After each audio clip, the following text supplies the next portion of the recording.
Can I call you Lee? If you must. So all of India's tennis followers of my age uh, grew up seeing a very young Leander. Can you hear me? Uh, so I'm sure many of you have seen Leander at your age or Lee at a little older age than you.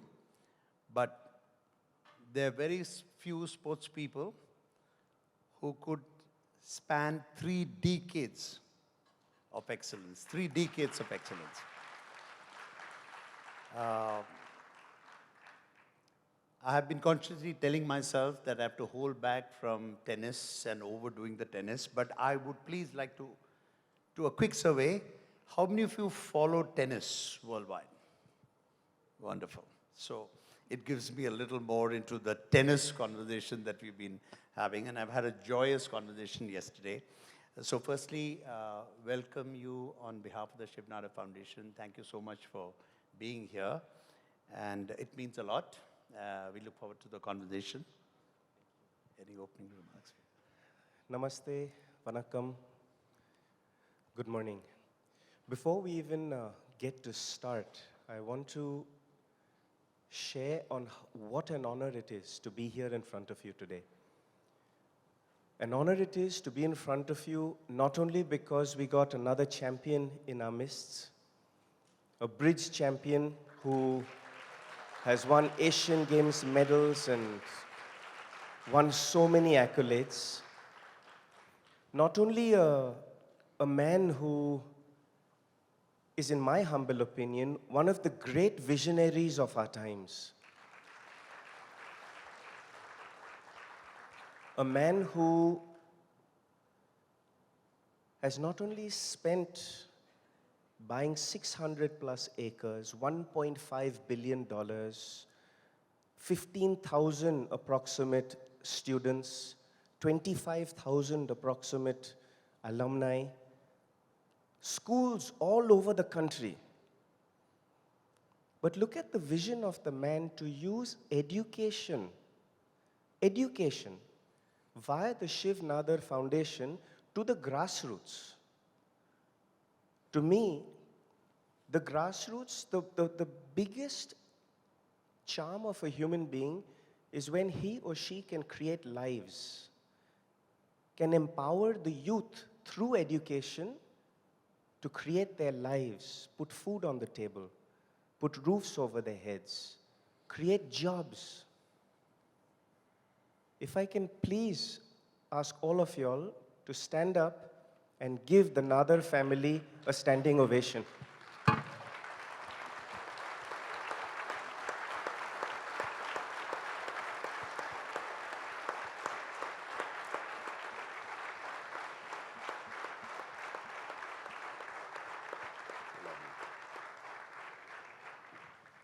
That's so lovely. And Roshni, I've not forgotten you. I'm coming to you next.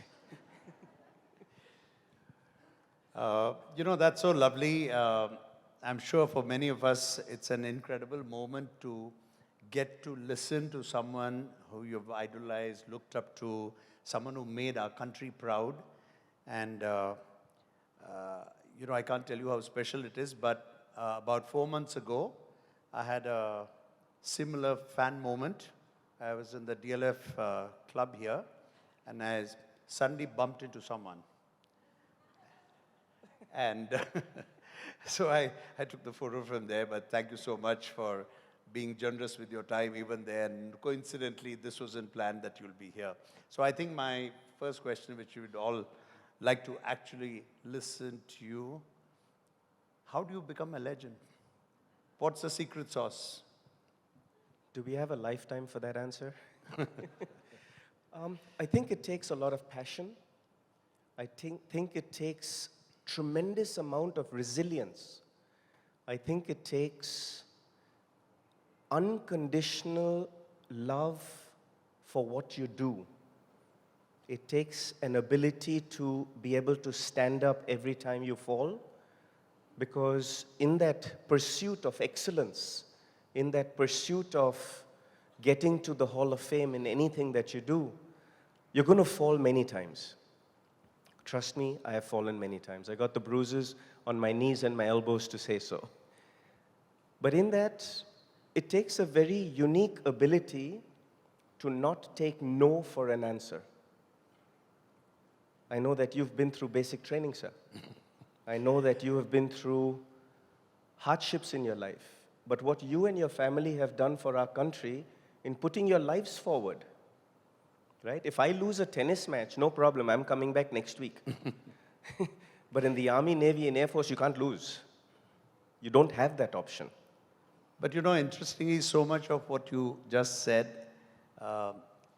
is echoed by Mr. Nada in his life and his work. And I recall that just a couple of months ago, he was in the Shiv Nada School, Chennai, and our oldest class is class 4. And the children asked Mr. Nada in the class, what does it mean? How do you become a successful businessman and philanthropist?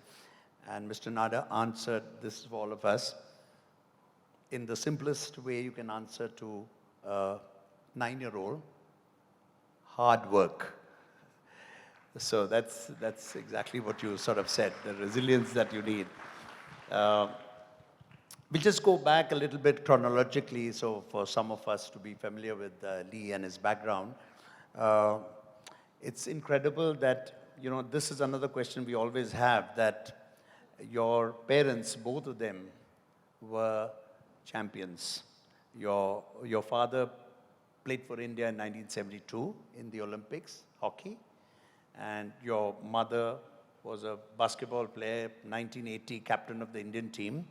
So how much does that genetically go to the progeny, or is it something which just happened because you felt that you need to excel and go towards sport? So I feel it's a mix of genetics and environment. And I think one without the other does not achieve success. They both have to come together. So I'll take you back to 1972. It was the Munich Olympics. My father was playing as the center half of the national field hockey team.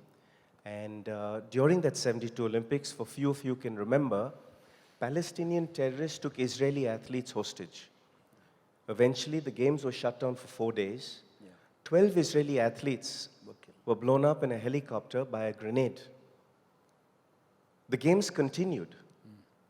But in those 4 days that the games were shut down, 10,000 athletes were not allowed to leave the village. Civilians were not allowed inside the village. I'm not quite sure what my parents were thinking of, because I was conceived in those 4 days. I guess that's what it takes 73 sometimes. bonds. That's so lovely. Moving on, because we have only 35 minutes, we could do this for like hours, but soon, after you were about 13 and Calcutta, and I don't know who took that decision to go to the first tennis academy in India, Britannia Amritraj Tennis Academy, which is where you went.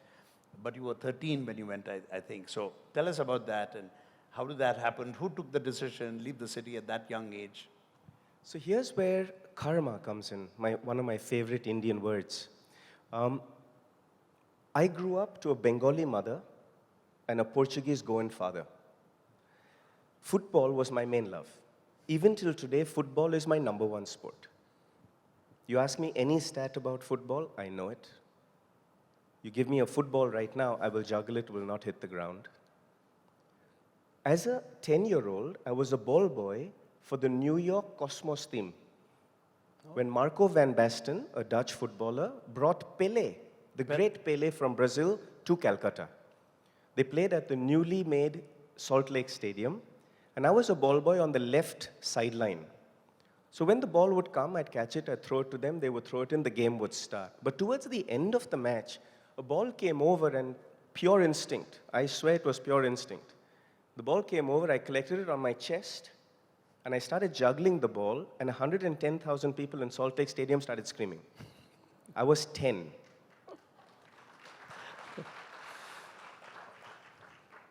Pelé sir walks up to me, and in Portuguese, because I speak Konkani as well, in Portuguese he comes up and he goes, "I see you after match." I thought I was in trouble. After the match, Pele comes up to me and he gives me the ball and he starts doing tiki-taka with me. Tiki-taka is a Brazilian way of just touch football. And in that passing that we were doing, I did not realize that he was actually testing me out. 5 days later, I was selected for the PSV Eindhoven Football Academy. Wow. I went to Holland, Oh, wow. I didn't know that. and when I got to Holland, I spent 6 weeks there, and the Barcelona scouts, the Manchester United scouts, all came via, and a lot of the other young boys were going to these academies. But when the Barcelona scouts came by, I was the only one in training that afternoon with the scout. And I thought I was getting singled out. You know, and as a kid growing up, you're always fearful more than actually looking at opportunity. But 10 days later, I was sent over to FC Barcelona to their football academy. I lived there for 7 months. Wow. Did not know that, really. Wow.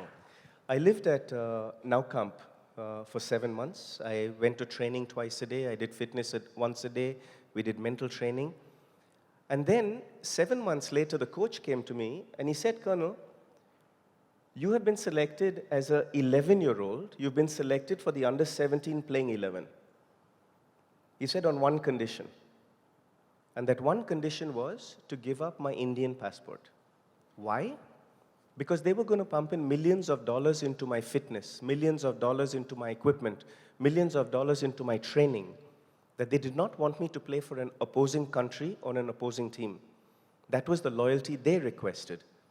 And as much as that was fair enough, when you grow up to legacy, you know, not many of us necessarily want the responsibility of legacy.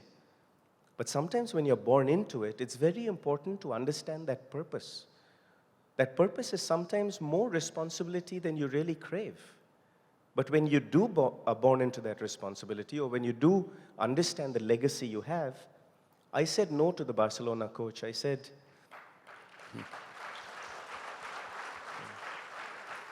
like a good Indian boy, I told him I have to go home and ask my parents. So I came home, and the coach told me on the way out, when I packed all my bags, I said, how do you know I'm not coming back? He said, because your room is spotless. If anyone was coming back, they would leave something here. He said, one, if you are going back now and you decide not to come back to FC Barcelona, give up football. Because we are the #1 football team in the world. And if you've said no to us, no other academy will be good enough. So I came back home. I was sitting at dinner with my father. Thank you for saying no. I was sitting at home with my father, and we were at dinner. And he said, why did you give your scholarship up? I said, because I want to play for India. He said, why do you only want to play for India? I said, because I ironed Mum's jersey. Mum's jersey was number 5 on the back, which said Jennifer on it. My dad's jersey was number 10 on the back, which said Wes on it. And that Paes on the back of the shirt was something I craved for when I played for the Blue. Wow. Wow. I see what you are. And here's where karma comes in. Because Dad said, I think you're silly for giving up the scholarship. You're a fantastic football player. You should do it. I think you should change your passport and go and do it. So I said, how can you tell me that? You played for India all along. He said, but what else will you do? What other sport will you play? Because you're born with this athletic body, you're born with this athletic ability. What sport will you play? Also, like a good Indian kid, I looked around me to see any clue. Through our dining room, there is a door that leads into the living room. And on the living room wall is a picture of my uncle Basil. And he had a Fred Perry sweater on and 3 tennis rackets in his arm. And he was clutching that because he played at Wimbledon. So I said to my dad, tennis. Because you saw the rackets. And my father laughed at me for 6 minutes. It felt like an eternity.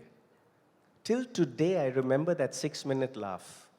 If anyone tells me no, or tells me I cannot, tells me I can't, tells me I'm not good enough, I'm not tall enough, I'm not talented enough, I don't have that in me. I remember my dad's laugh. And I think sometimes journeys are not about talent, it's not about just achieving success. It took me 40 years of hard work to be called an overnight success. Wonderful. So, how did that trip to Chennai happen? So then that same night, Dad said, but tennis, you're not even good. You're short, you don't have technique, you don't have a backhand, you don't even know how to play tennis. And he kept on laughing at me. So I said to him, find me the best tennis academy, give me 52 weeks, and in 365 days, I will let you know if I can be good. Lovely. At that point, India was playing against Czechoslovakia. This was pre-independence for Czechoslovakia, the Czech Republic. India was playing Czechoslovakia at South Club in Calcutta. And I was a ball boy. The only reason I was a ball boy, because my best friend Rishikesh Kannan, who's now a great RJ in Bombay, he's called Rishike, he made me realize if you were a ball boy for Davis Cup, you could cut class in school. And that too, the principal will sign your diary and let you go. I thought this was fantastic. So I would go every day to Davis Cup, ball boy for Vijay Amitraj, ball boy for Ramesh Krishnan. I was the shortest fellow, so they put me at the net because I could get down and the ball will go over my head. And then one day, Anand Amritraj came and my coach Akhtar Ali said, you must play with this boy. So Anand Amritraj said, come on son, play. I didn't even have a tennis racket. Rishikesh, he had a tennis racket, but because he was left-handed, the grip of the racket was spun for a left-hander. So I said, what do I do? He said, don't let the ball bounce. So I said, why? Volley. He said, you must hit what I realized later was a volley. But he said, don't let the ball bounce. So I said, why? He says, because you don't understand the spin of the ball. I said, okay. So I grabbed his racket, I went on the court. Anand Amritraj hit a serve, I volleyed it. He said, no, you must let the ball bounce. I said, no. Then he hit another shot, again I volleyed it. He said, no, go to the baseline. I said, no.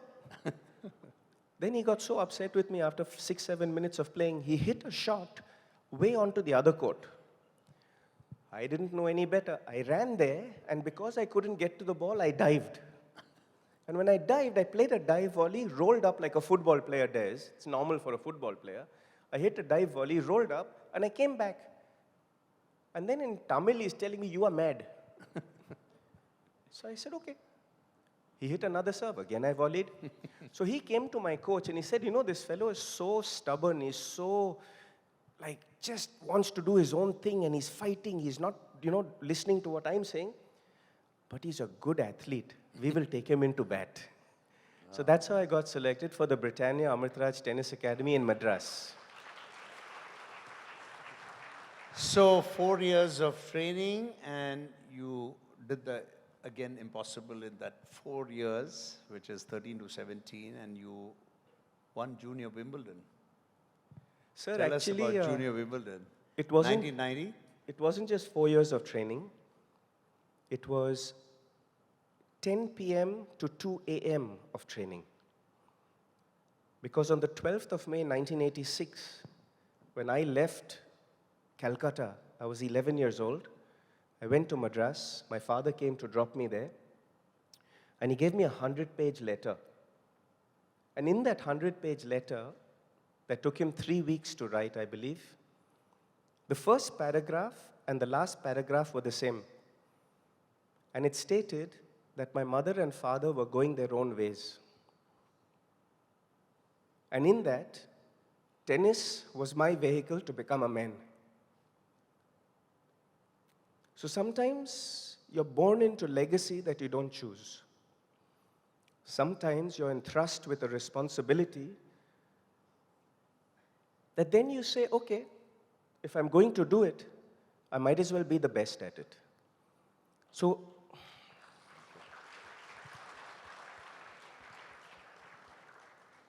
every morning we'd wake up at 4:30 in the morning.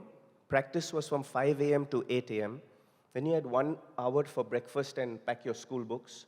School was from 9 in the morning to 3:30 in the afternoon. We studied at the Madras Christian College in Chetpet. We had a 45-minute break for lunch from 12:30 to 1:15. Practice was again from 4 p.m. to 7 p.m. 1 hour to have dinner, 7 to 8. Then Mr. P.V. Vasantarao used to come for tuition between 8 o'clock and 10 o'clock. And at 10 o'clock, when all the boys would go to sleep, for that first 1 year, they would beat me 6 love every day. Because I was a footballer, I wasn't a tennis player. But when they'd go to sleep, sir, I found a way, Colonel, that when they'd go to sleep, I would lock my bedroom door. I'd put out candles, 10 of them in a circle next to the mirror. And in front of the mirror, with these 10 candles, I didn't put the lights on, otherwise the warden would come and catch me and tell me to go to sleep. But from 10 p.m. to 2 a.m. every single day, I would do 10,000 skips, 3,500 abs, 250 push-ups, and that would take 1 hour. Then I take a break for 15 minutes for water. And then for the next hour, I do shadow practice of forehands and backhands.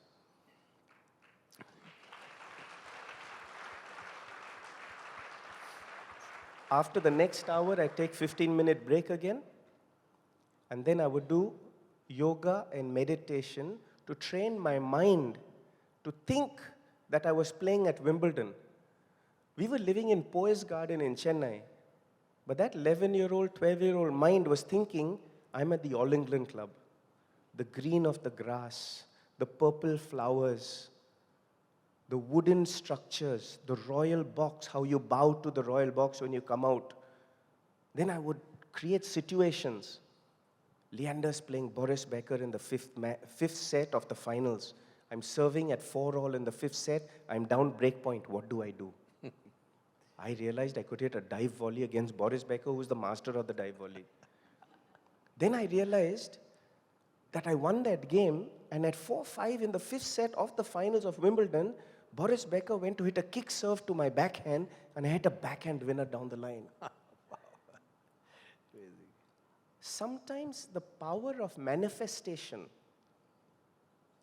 gets you to achieve something that you have no business achieving. So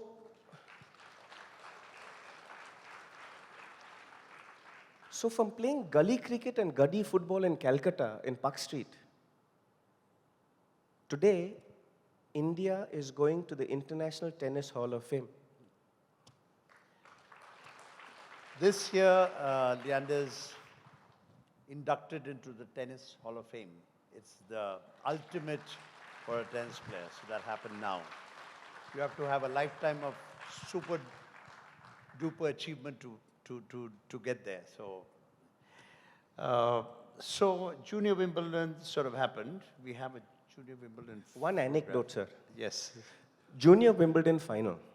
All that visualization had happened. All the skipping, push-ups, technique, shadow practice happened. In the final of Junior Wimbledon, my Amma Appa was sitting in the, Mom and Dad were sitting in the stadium.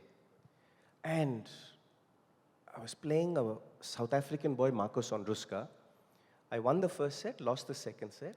And in the third set, at 3-all, I had break point. Ondruska serving 30-40 to the ad court. We were playing on court number 3 at the All England Club. I was getting ready to break, and I knew if I won this point, I'd have a good chance of winning Wimbledon. As we came, a gust of wind blew, and my Amma's cap, she was wearing a summer hat, but she had forgot to pin it. So as this gust of wind blew, that hat went and flew on the court. Halfway in between my rally. Now what to do? I hadn't visualized that. So I ran up to the hat, picked it up, not knowing if I was going to lose that point, right? But good ethics, good values, good principles always come into play. I picked up that hat, I walked to my Amma, I said, thanks, I might lose this because of this hat. I gave her a hat, and she gave me a kiss on my cheek, and she said, go win me Wimbledon. I didn't lose a game after that. Just incredible. I wanted the Wimbledon photograph. No? Okay. That's actually the Wimbledon photograph. The white shirt, the Nike logo, little branding. It's a little later. The, in Wimbledon, the wind swirls a lot. So if you look at my hair there, it's a bit of a toss mess. It's not because of its 5 sets, but Wimbledon, it's tough to play because the center court of Wimbledon is a circle, but through the circle where the stands go up in the wooden seats, there is a trough below the rooftop of Wimbledon, between the seats and the roof. And through that trough, the wind comes in. Sorry, I'm getting a little technical with you. I'm feeling a little nostalgic. But the wind of that part of London whistles through that center court. So it's one of the toughest stadiums to play in. So then we come to, I'm just going a little faster, to 96 Atlanta, which I suppose everybody, whether you follow tennis or not, you do know that Leander won an Olympic bronze, our first Olympic medal in 52 years. KD Jadhav won a wrestling bronze in 1952, soon after independence, and this is the first individual medal we ever got. So of course the country knows you for the Wimbledon also, for your many, many Grand Slams, but you know, I think iconically the bronze at Atlanta and the semi-finals that you played, and we will come to that, but just tell us that story about playing for India, getting the bronze, how did it? So after I won Wimbledon, my father, I came to him and I said, here's the trophy. And the trophy is about 5 inches tall. The actual trophy is really big. It's about 4 feet. But the Wimbledon trophy you get to take home is 4 inches tall. So my dad said, what's this? I said, it's a Wimbledon trophy. He said, it's all well and good you won Wimbledon, but you can sit on the dining table with me when you win an Olympic medal. I said, okay. So my first Olympics was in Barcelona. I had to go to Osaka, Japan to qualify. It was a wet season. It was the monsoon season in Osaka, Japan. We had to play on clay courts. So I took a French tennis coach. You were 19. I was 19. I'm quite amazed with the homework you've done. I followed you from the time you were 12 or 10. I'm a little nervous. I've got to tell all of you that Colonel G has a twin brother. And there's a standard conversation that goes on with these two brothers of who knows more statistics of Roger Federer and Leander Paes. And last night, Colonel got the upper hand because I gave him a little stat. I cheated a little bit. I gave him a little stat on Leander Paes. I know a little about him. So I gave him a little stat on Leander Paes that his twin brother didn't know. And that stat was? That stat is that Leander versus Sampras. Leander versus Sampras, head-to-head. Everyone knows Sampras, 14 Grand Slam titles, singles, Wimbledon, legend. You know what's a head-to-head with Leander and Pete Sampras? 4-0 Leander. So I also didn't believe that. So I said, how can it be 4-0? He said, I beat him in the only singles game I played, 6-2, 6-4, and I beat him 3 times in doubles. So, wow, fantastic. So, tell us, Barcelona. So I went to Osaka and I played 3 rounds of tough tennis on the clay, qualified for Barcelona.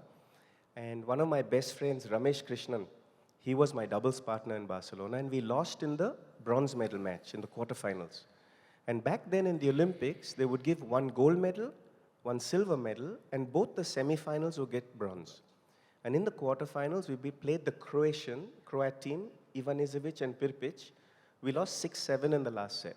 Oof. I could not leave the court. I was just sitting there and pondering over how was I going to win my Olympic medal? How was I going to get to sit at the same table as my dad to say, here's my medal?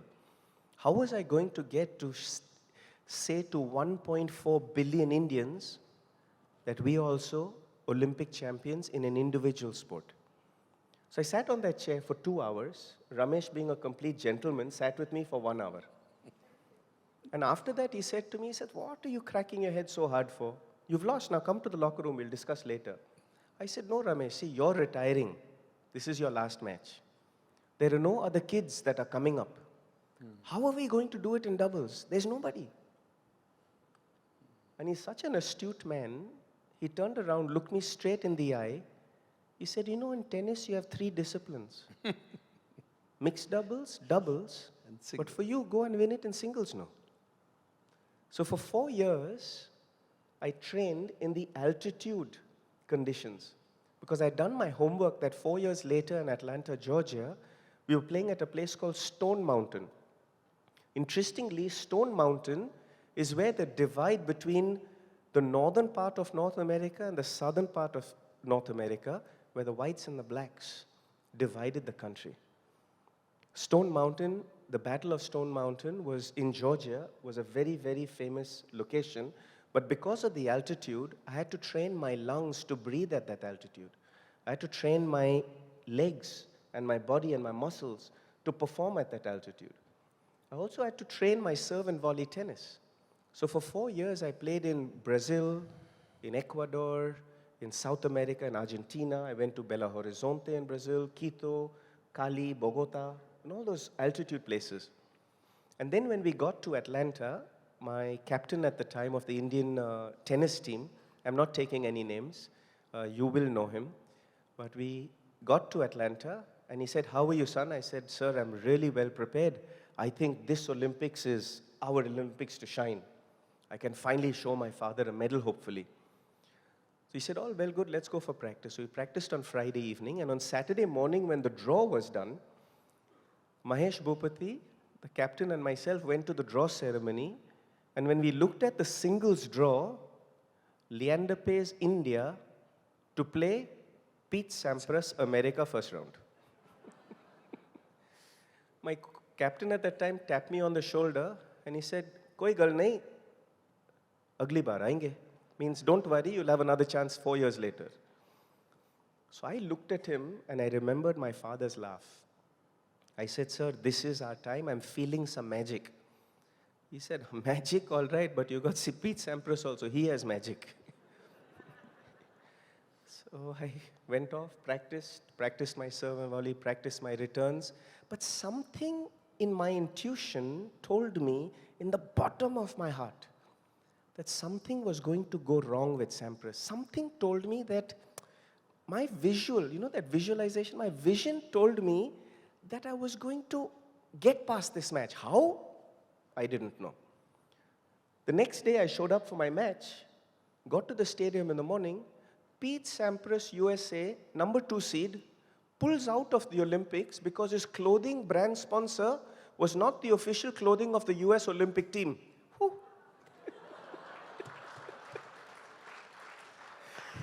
And you play an iconic semi-finals. And, you know, again, I'm just cutting in for those who may not follow that much of tennis. There's somebody called Andre Agassi. Okay, everyone knows. Somebody. Thank you for that. Who many years later we came to know that lovely hair that he had was actually a wig. But he wrote this amazing book called Open. And he played Lee in the semi-finals. And he made some extraordinary remarks about Lee, the athlete, and the tennis player. And yesterday we were talking about it. So here it is. He's a flying jumping bean, a bundle of hyperkinetic energy with the tour's quickest hands, and still has never learned to hit a tennis ball. Tell us about this. Tell us about your friend. Thanks, Colonel. Next time I'm interviewing you. Basically, he said, I don't know how to hit a tennis ball. He's correct. Basically, he says, I have no technique on my backhand side. He's also correct. Slice. The average height of a tennis player in the 80s when I grew up was 6'1". The average height of a tennis player in the 90s was 6'2". The average height today of a tennis player is 6'4". I'm 5'10" on a good day. So I have no business being a tennis player, right? I mean, I was standing next to Shikhar a little earlier, and we were talking about sport, we were talking about education, we were talking about doing something amazing with football. And he doesn't realize how passionate I'm about football. And this idea you have, I think, is world class. I would love to do something with you in it. But the biggest thing I was admiring was your height. I wish I had some of that. The biggest thing I was admiring was your fat fall percentage. I wish I had some of that. Huh? I wish I had some of those good looks you had. Life would be a lot easier. So, you're not going to tell me about what Agassi said in the locker room. Colonel's very dangerous, pa. He's giving you all my secrets today. So you know I played Agassi. He's one of the toughest players I've ever played. Why? Because his double-fisted backhand had so much variety, you couldn't read it. So on the next time we meet, I'll tell you a story about how he broke my wrist in the semi-finals of the Olympics. But I had to come back 2 days later to play the bronze medal match. Because unlike Barcelona, where there were 2 bronze medals given to the semi-finalists, unfortunately for me, in Atlanta, there was a playoff for the bronze medal. So I had to play Fernando Melengeni, one of my favorite players on the tour, one of my best friends from Brazil, in the bronze medal. But we'll get to that story later. What Colonel's referring to is after all the years of tennis and playing, I was at Indian Wells, a place called Palm Springs, California, and I was playing a tennis tournament there. I was in the shower after a match, and someone was banging on my shower door. So I said, I'm in the shower, let me finish, I'll come out. And the fellow kept on banging on the shower door. So I'm like, give me 5 minutes, I'm going to have a shower and come on out. And finally pulled the shower door open, it was Andre Agassi. So I'm standing there with shampoo in my hair. Andre Agassi standing in front of me saying, I need to talk to you. So I said, can you give me 5 minutes? So what? He goes, no, 5 minutes.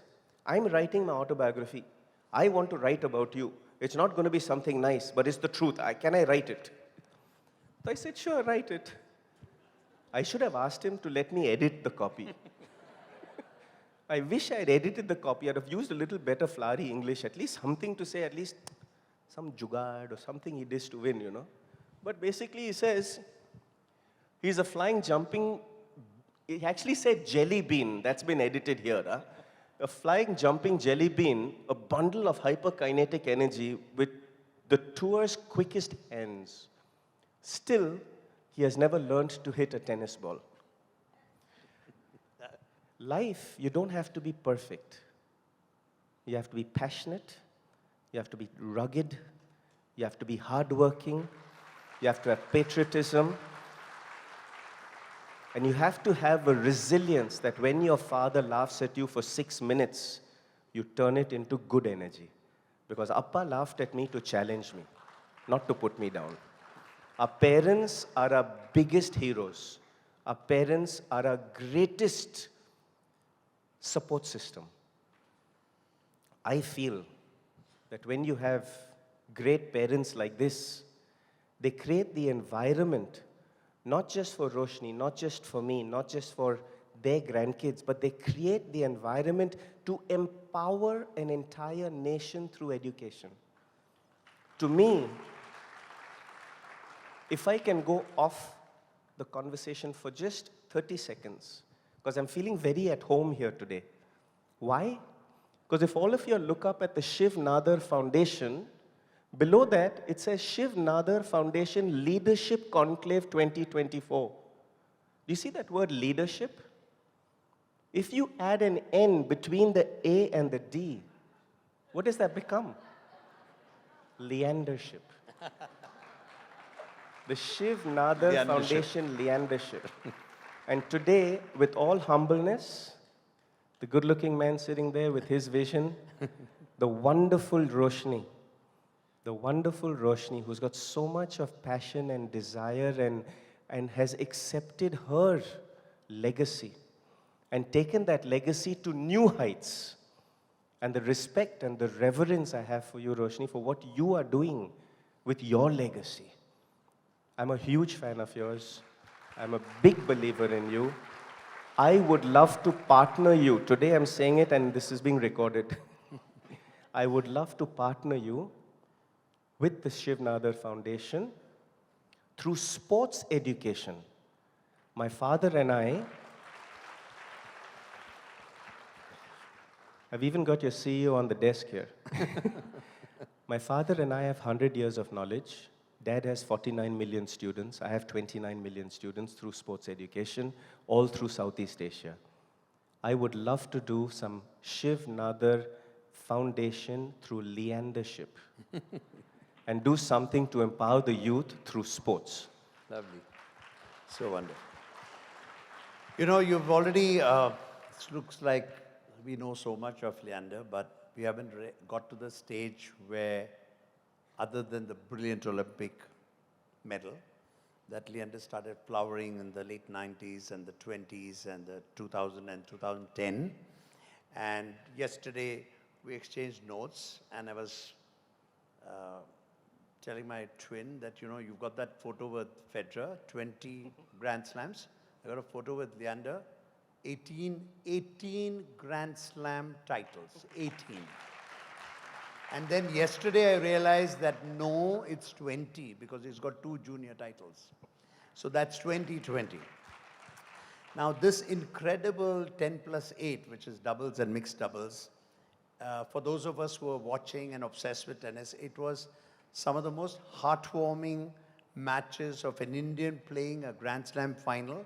Again, Grand Slam is Wimbledon, French Open, US Open, and Australian. That's the pinnacle of tennis. And to win not 1, 2, 5, 10, but 18 times in the final of a Grand Slam and play 34 Grand Slam finals. 34 Grand Slam finals. So tell us about this entire Grand Slam journey, doubles journey, and there is a whole Davis Cup story. We'll need a month.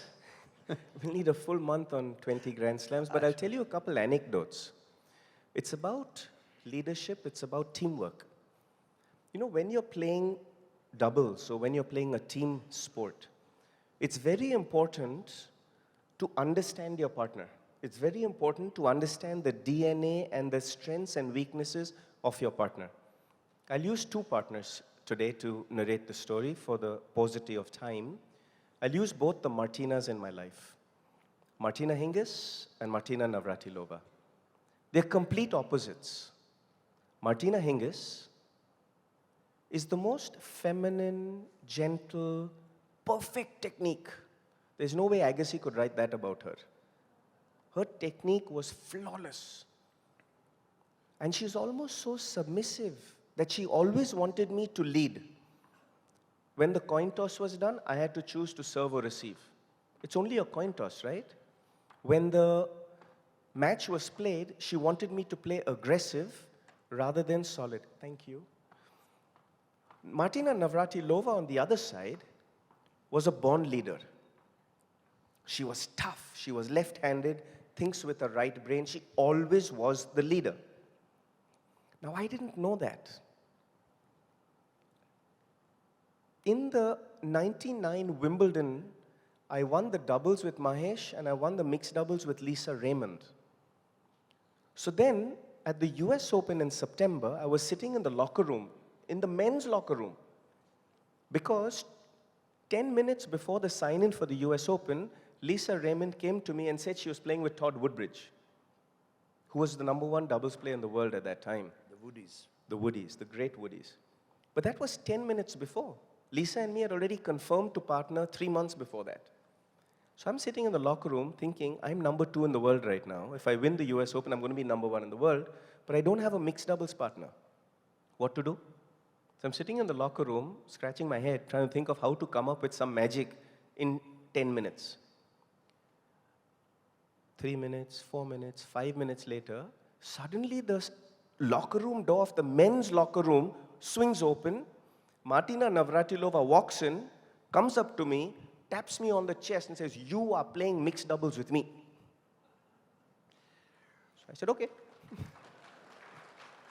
So I said, you have 3 minutes to sign in. You better go sign in. She went and signed us in. Like good Indian karma. Who do we play first round? Lisa Raymond, Todd Woodbridge. We hammered them so badly. And I had a smile on my face every game. And after we won that, Navratilova and myself, we've won like some 3 or 4 Grand Slams together.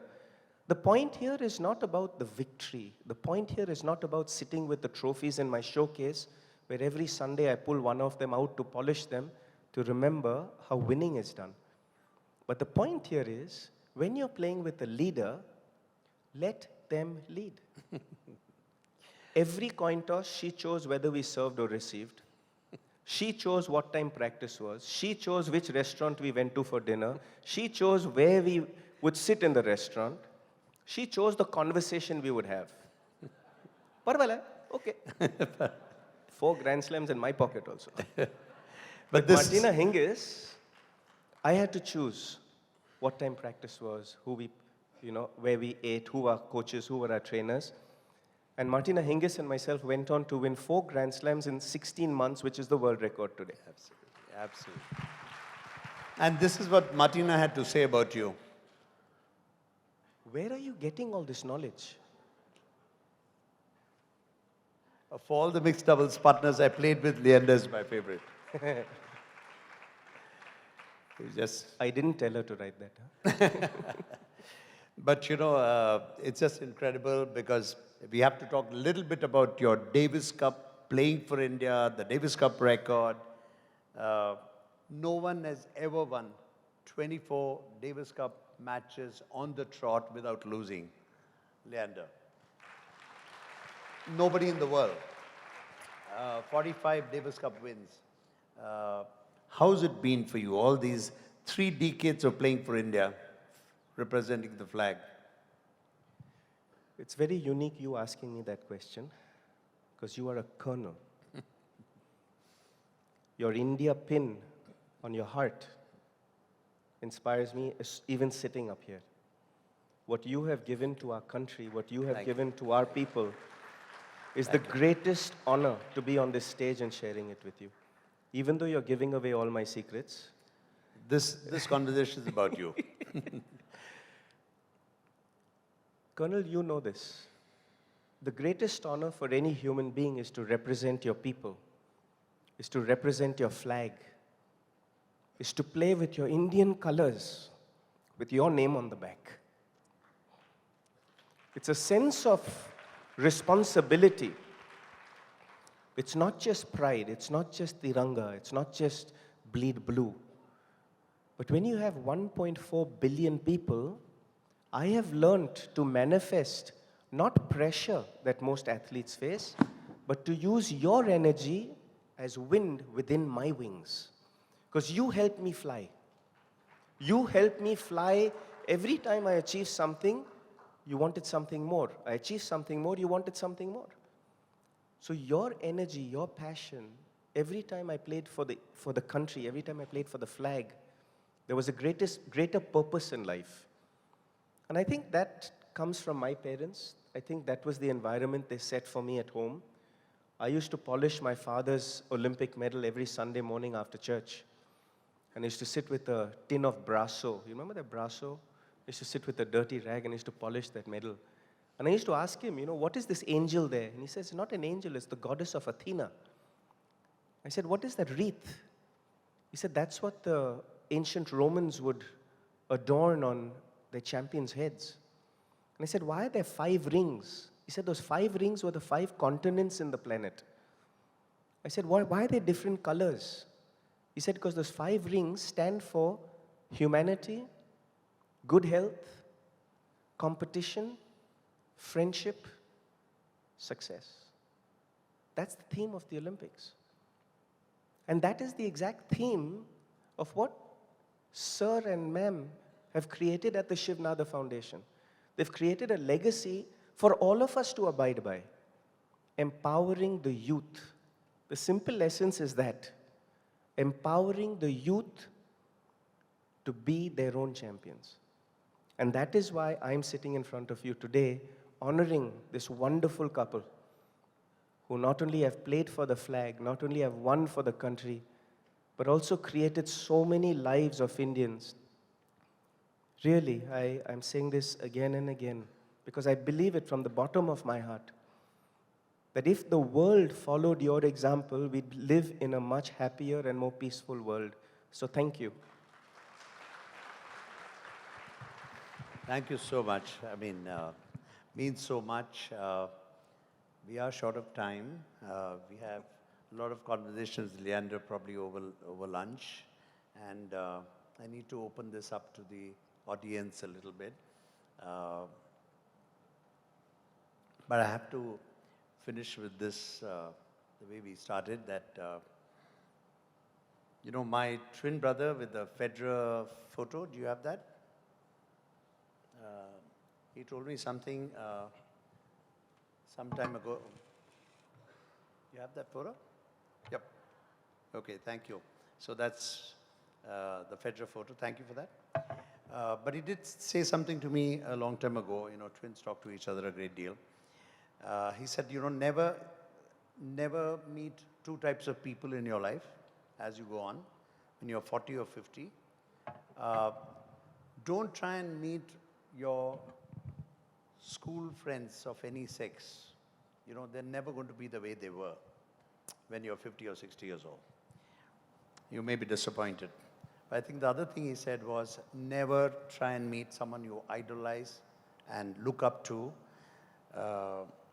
because you have a vision of what a wonderful person he is, because very often they're not the people who you see that they are. But Leander, how are you such a nice person?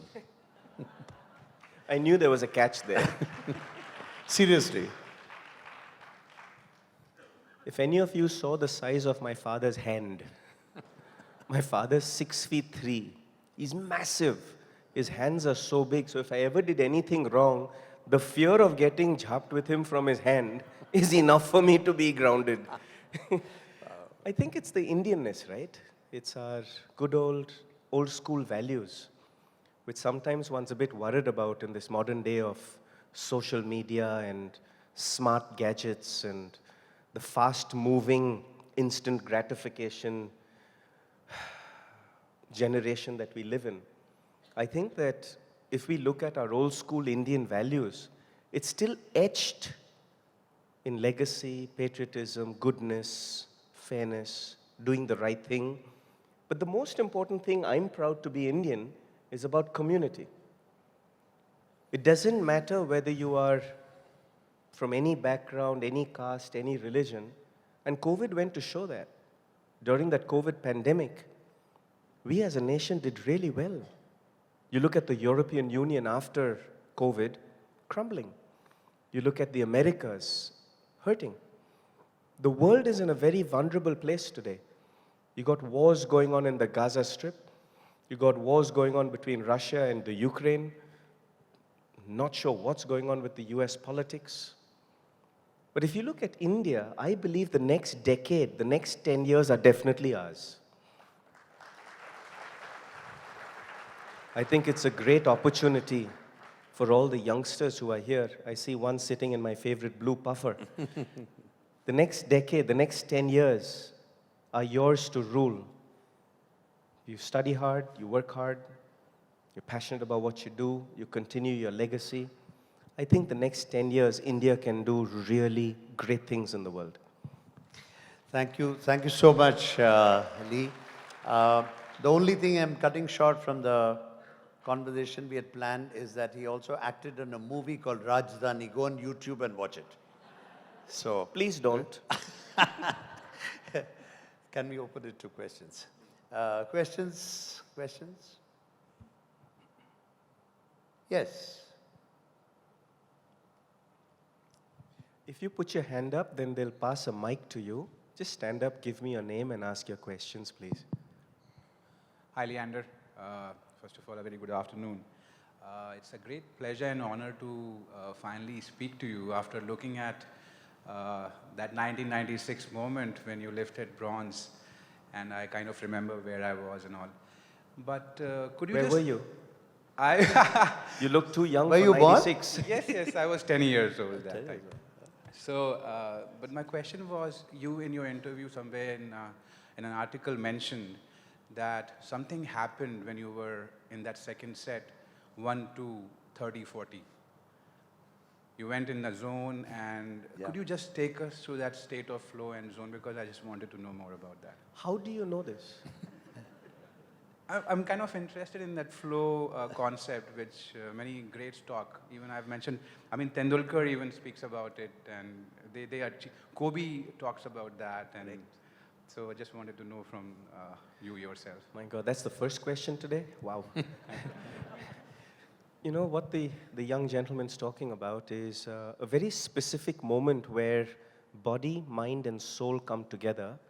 As an athlete, we are trained to call it the zone. Now, when you experience the zone, it's a very special place. It's where magic happens.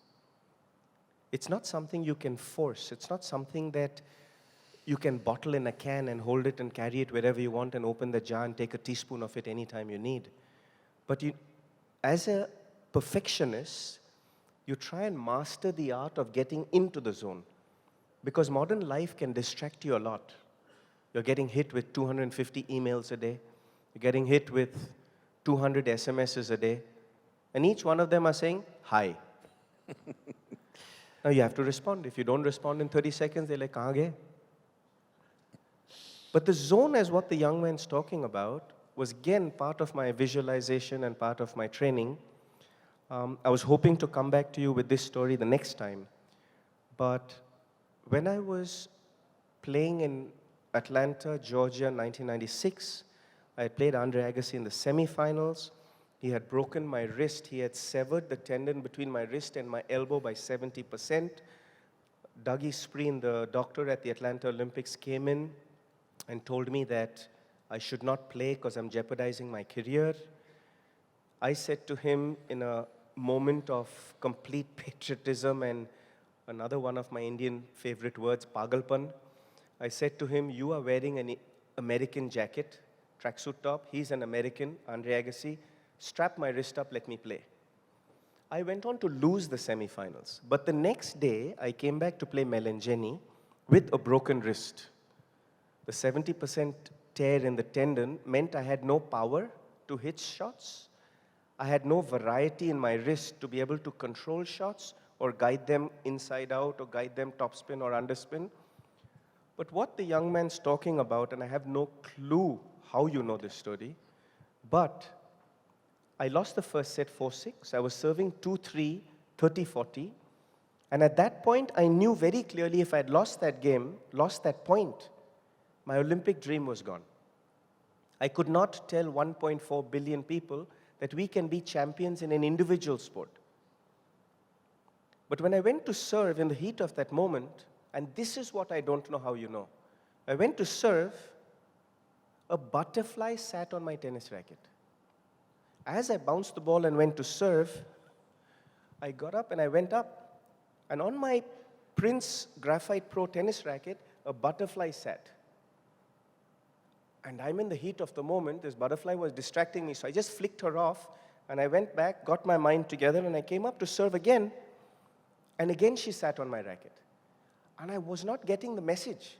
Because you know when you're in the heat of the moment trying to win for 1.4 billion people in an Olympics against a guy who's playing really well, you're not playing well, you're badly injured, the last thing you want is a madhumaki or a makhi or a titli to sit on your racket. But when she sat again, the third time, I got the message. The message was, today is not about tennis.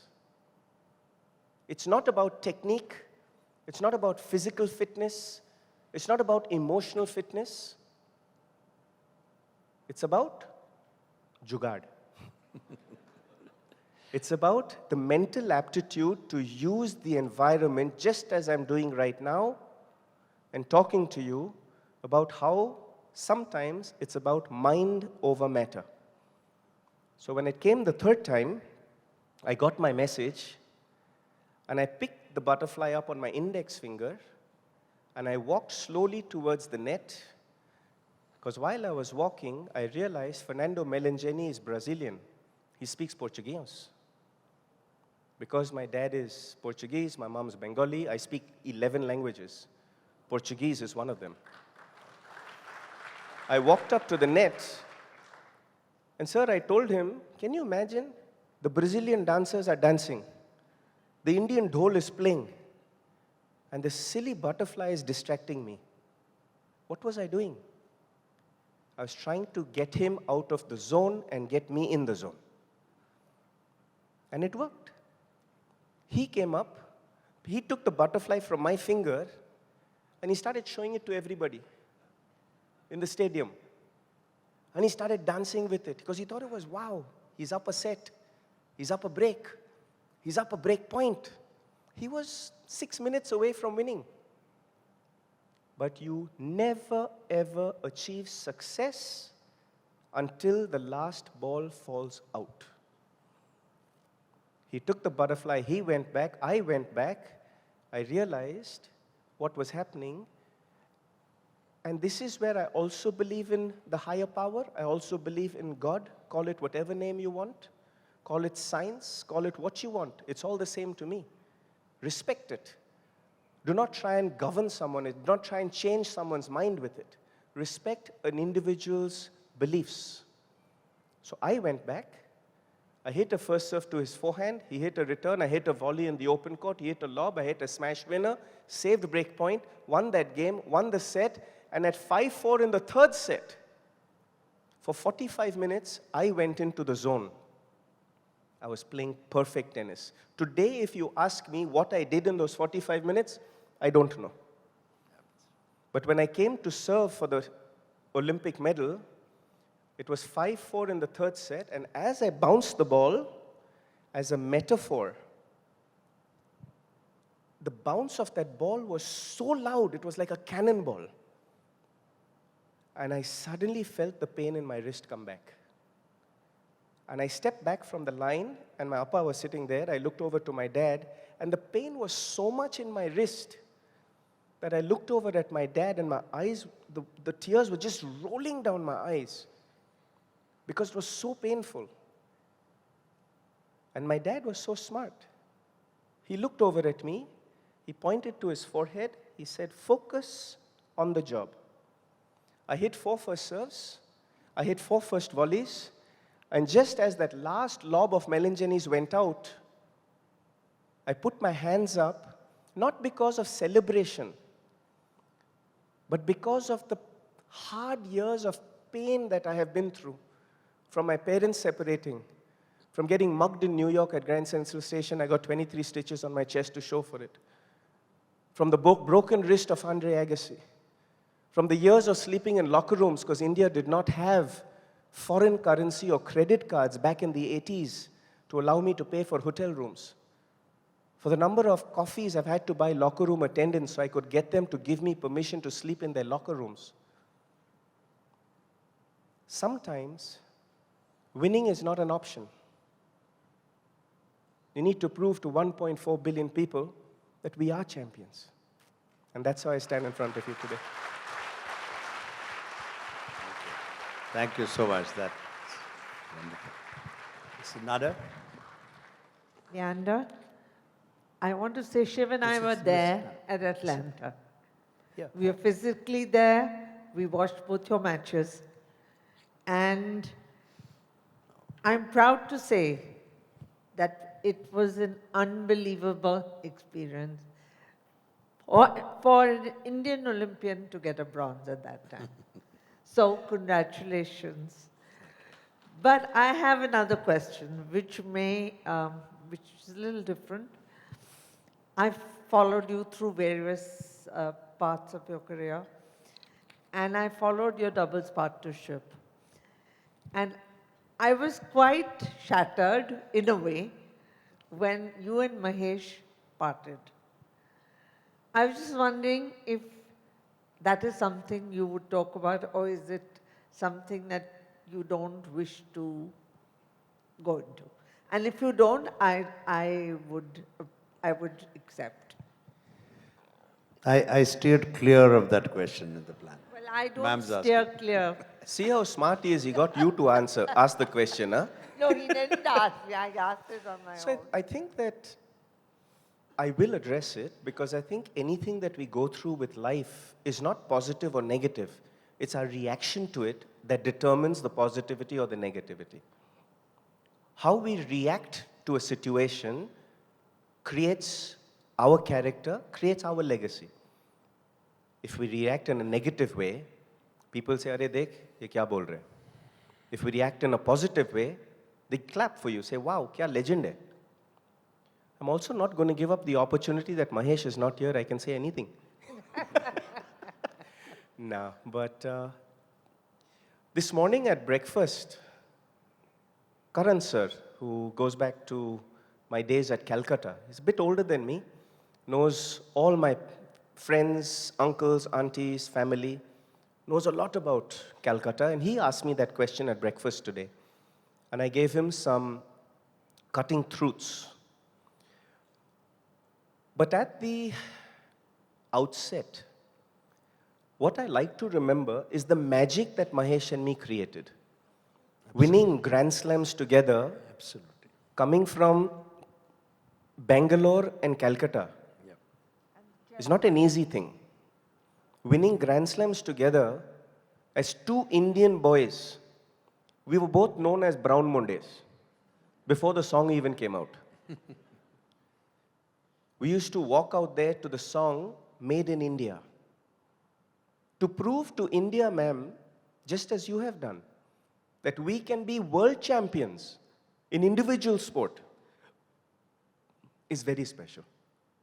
Yes, we are very different as people. Yes, we are very different in our business. Yes, we're very different in our word of mouth.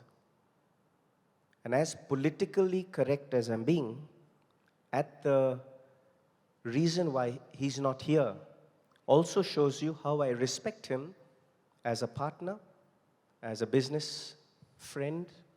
I won't do business with him ever, but I will respect what we've done already. Thank you. Do you have any regrets to the parting? I do. I think he'll have to speak for himself, but I do, because I'm 1 year older than him. And when we started as a team, if I said we eat breakfast at 3:30 a.m., he'd eat breakfast at 3:30 a.m. If I said we go and practice at the top of Mount Everest, we'd go and practice at the top of Mount Everest. Not that we did that, but whatever I said forward to set a system was followed. But then sometimes I feel if I had worked on his mental game to prepare him for being a Wimbledon champion, to prepare him for being a Grand Slam champion, to prepare him for being #1 in the world, I don't think what happened after 99 would have happened. We were so lost in the pursuit of greatness that we didn't prepare what after greatness. And I'll take responsibility for that, because as the elder brother, if I had prepared him a little more, after we won Wimbledon in 99, after we won French Open in 99, after we got to the #1 in the world, he would have stuck with the same team that we had. Not trying to bring others on board, that their necessity for their job was to keep us apart. Now, a team is only good as the individuals in the team. So transparency, honesty, word of mouth, knowing that he is going right because I'm going left, in a simple term, is important.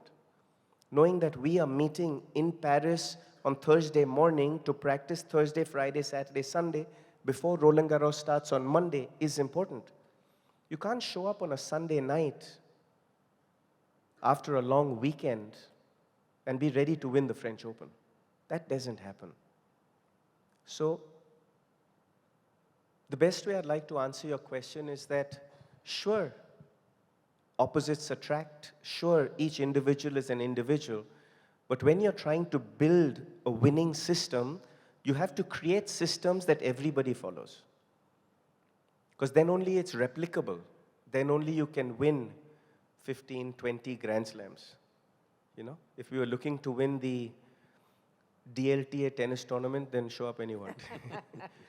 But, Thanks. yeah. Sorry if I've probed too much. No, ma'am, it's lovely. You gave me a great opportunity to also reflect and to see how even sitting here with 20 Grand Slams, you can make mistakes, but you can learn from them, no? That's what I try and do every day. Thank you so much. Thank you, Leander. We have a request and a bit of a special moment at the Shivnada School. We have a budding Indian tennis champion. Under 14 champion. Under Is he 14, here? India number 1. No. He's playing in Colombo for India right now, but his mother and father are here.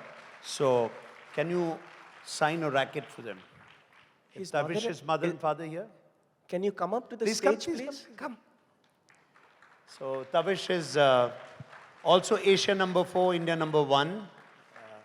Please come, please come.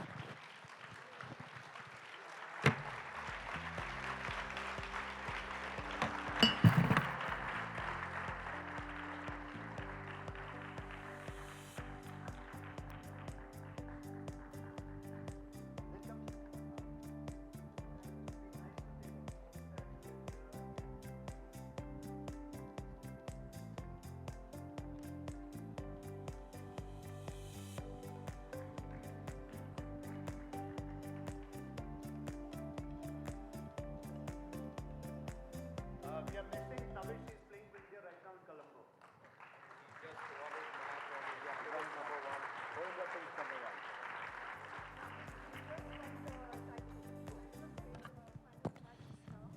A proud mother wants to say something. No, I am just saying that, Leander, we've always been great fans. And I must say today, I'm a much bigger fan. Love you so much. I mean, all the stories that you've told, I always knew you as a great player. You're a great storyteller for sure. And we'll love you even more.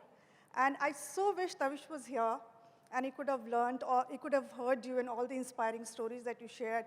Promise me you'll get to meet him. You will meet him someday. Yeah. Tell us about today's game. Oh, yeah. So another proud moment to share. It's such a lovely coincidence.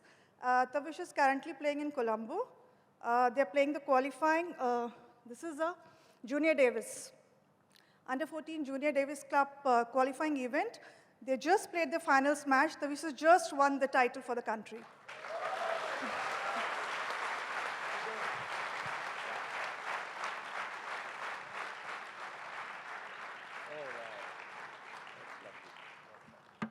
This was in Florida last year. So I have written instinctively on this tennis racket, to my champion, Jai Hind, Leander.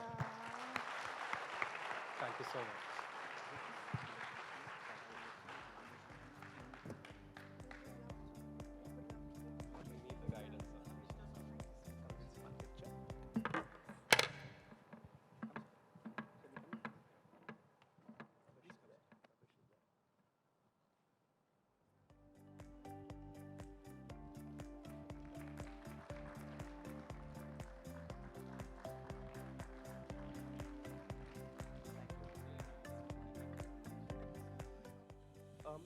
Roshni, can we please have you up here? Because this is all your magic. Please come on up. And Leander, thank you so much on behalf of the Shiv Nada Foundation. Thank you.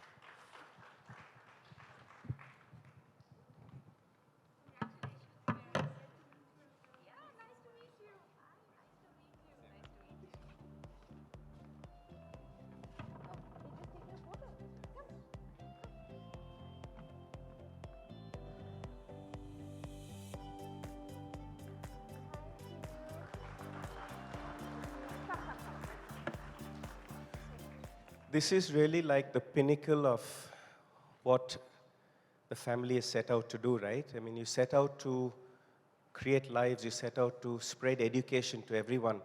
But when you have, I was going to say young champions, but his picture's gone. But when you have young champions like this, who come from wonderful families that work hard, that support their kid, this is what you really live for. This is what you really want. So to the Shiv Nadar Foundation, a huge, warm love and respect. Another anecdote about just being here today, the name Leander is a Greek name. It comes from Greek mythology. And it means the man with the heart of a lion. In other words, lion heart. So if I can draw your attention to the wall there, which is what I've been staring at for the last hour, it's pretty interesting you got lion right there. Not just in an emblem, but in the way it's written. I think sometimes passion is what creates magic. And to both of you, sir, Rumba Nandri. Thank you very, very much. God bless you, sir.